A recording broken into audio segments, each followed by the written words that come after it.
Welcome. This is Glasgow Rangers Nation. I'm your host, Owen James, and this is all your latest Rangers news. Guys, remember to smash that sub. Right, let's talk a little bit of Rangers news. Let's talk a little bit of footballing news. Let's stay on the park. Let's stay away from the boardroom, away from all that that's going on, and focus, obviously, on the team, focus on the build-up to the Malmo game on Thursday, the first Europa League game. We're also going to talk a little bit as well about a player who sent a timely reminder to boss Philippe Clement, and not just one player, but actually two that sent a timely reminder to boss Philippe Clement about their respective abilities and their possibilities of featuring in the first team. Well, yesterday there was a game for Rangers B. They took on Huddersfield and they came out of that game victorious. A fantastic fight back in the end. As you can see there from that score graphic taken from the Rangers website, it was 3-2 to Rangers. The team that started for Rangers was Halliwell in goal, Hutton, not Alan Hutton, at right back, Devine and Ciala, a trialist. That's not his name. That was someone, but still we are struggling to find out who that trialist, ouch, was. Robertson, the captain, Stevens, as in Archie Stevens, Adamson, Callum Adamson, Edie, Yanis Hagi, and Finlay Curtis. The bench was Thackeray, Allen, Webster, Grant, McClure, Uncio, Burnside, and Josh Gentle. So some talented players on the bench as well. Paul Uncio and Josh Gentle's two standout names from that bench. Obviously Yanis Hagi is the standout name from that B team, and yet again an example of Yanis, even though obviously this is a remaining international, this is a top player. Doesn't sulk, doesn't throw his toys out the pram, doesn't refuse to play, doesn't show a bad attitude. Basically goes out there and says, look, I'll train with the B team, I'll do my best, I will play for the B team again, I will try my best. And doesn't leave anything out there, does not give up, keeps on fighting, as he said in that post-match interview after last Romania game. He's here to fight to get back into the first team squad. Now, in terms of the game itself, Rangers took a 1-0 lead through Finlay Curtis. Finlay Curtis, certainly a player who's been mentioned as a possible player to graduate through to the first team. Very flexible, can play through the middle, can play out wide. A very good player indeed. So is Finlay Curtis another name to keep an eye on and add to that list of players that, we're all kind of hoping will break through and kind of, looking at and, hoping have a big future at Ibrox. So that's Bailey Rice, that Lovelace. And now obviously another name to add to the list. Unfortunately, Huddersfield came back to lead 2-1 at half-time. However, in the second half, it was time for the Yanis Hagi masterclass. Hagi getting 2 goals to win the game for Rangers 3-2. Yes, a win for the B team, and yes, 2 more goals for Yanis Hagi. Yet again, Yanis showing the professional he is, showing the fact that he wants to play, showing the fact that he's got a desire to fight for his place here at the club and fight to try and get back into the squad. Now, you continue to read what's going on in the print media and obviously on the social media side of it as well. All the talk, which is yet to be confirmed by either party, is that if Hagi plays a further game, Rangers will have some sort of fee to pay or some sort of wage increase to pay Yanis Hagi. So making the chances of him playing fairly slim, with Rangers, having a tight budget at the moment, not wanting to overpay players, actually looking to cut the wage bill. They're not going to, I think, come out and offer, Hagi this wage increase. Yes, the transfer window is obviously closed now. However, Yanis Hagi remains a Rangers player. He's still training with the B team. He still obviously is part of the squad. It's to be hoped that, say, Philippe Clement will look at him and will judge him on what he's doing and judge him on how he's actually playing rather than the financial side of it. Personally speaking, I'd love to see Yanis back in the squad. I'm not saying start him. I think Bayrami's ahead of him now.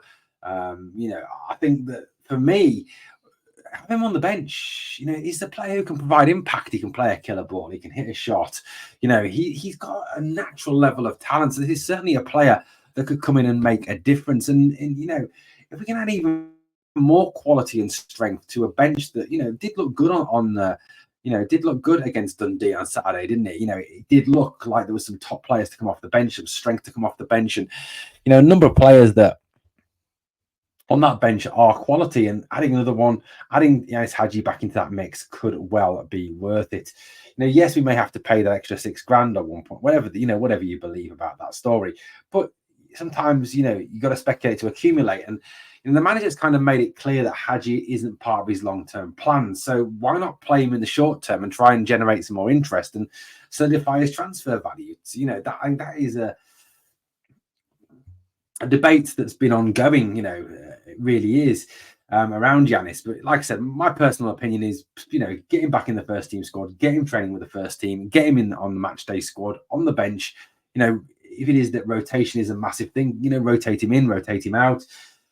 He's got the talent, he's got the skill, and for me, like I said, I don't think he is being fairly treated by Philippe Clement.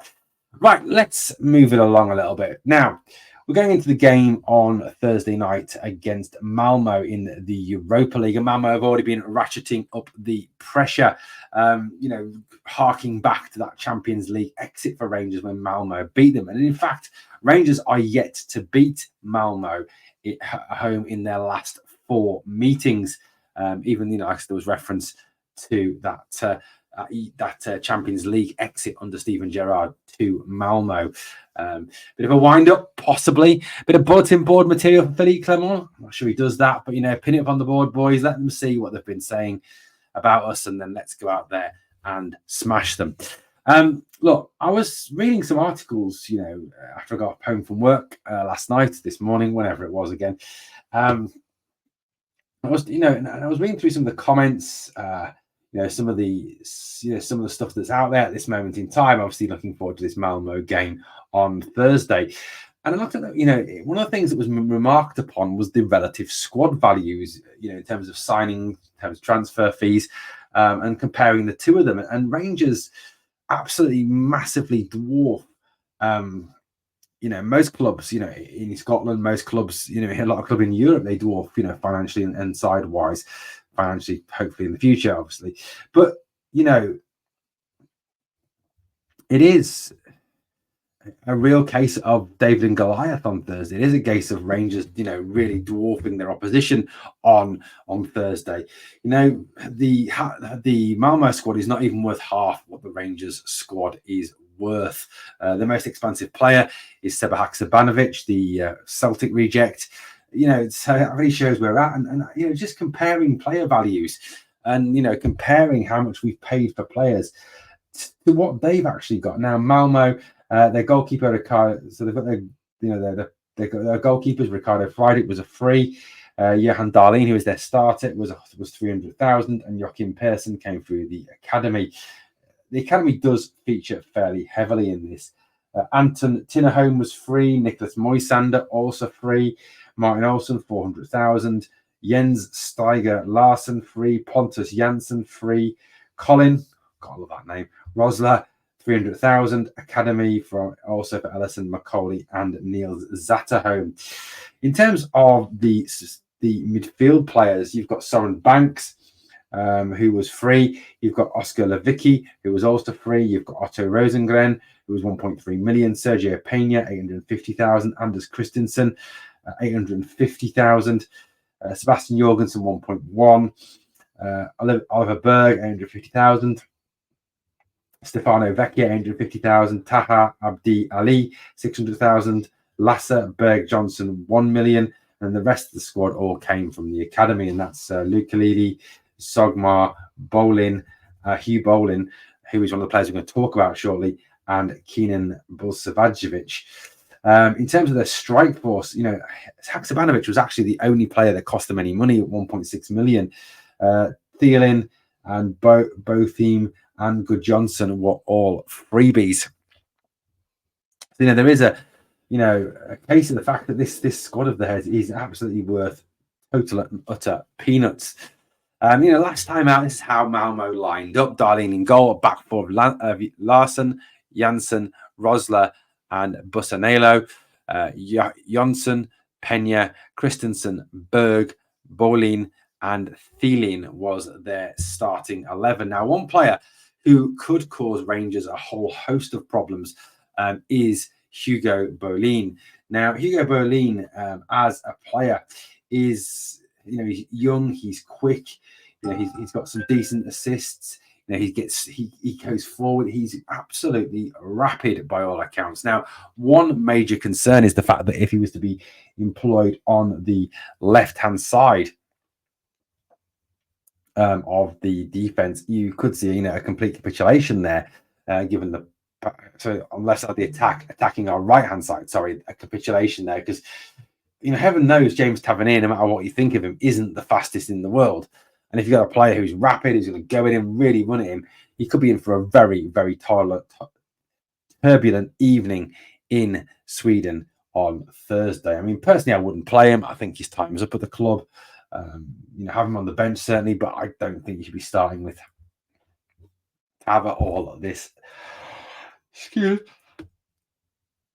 I don't think you should be starting with Taver all at this point in the season or at any point in the season. So look, how will Philly Clement line up on Saturday? Look, it's a difficult one, isn't it? None of us can really truly predict how he'll line up. None of us can really say, what the situation will be with that. But look, it is what it is. It is what it is. But Bolin, like I said, quick, will go after people, will cause trouble for Tavernier.